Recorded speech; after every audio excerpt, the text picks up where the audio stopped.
All roads lead to Rome.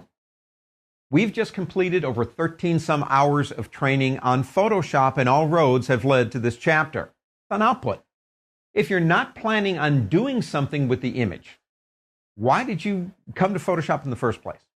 The first thing we're going to talk about is file formats. For example, Andy, I want to print it.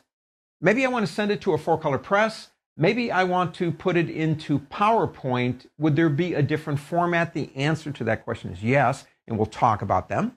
We're going to talk about what's called out-of-gamut colors. In other words, your monitor has a range of colors. You see the image and you go, whoa, I love it. But when you print it, it's like, I don't know if I like it so much anymore. Maybe your printer couldn't produce those colors. We'll talk about how you solve that problem. We're going to talk about color profiles. There's 2 ways you can do a profile.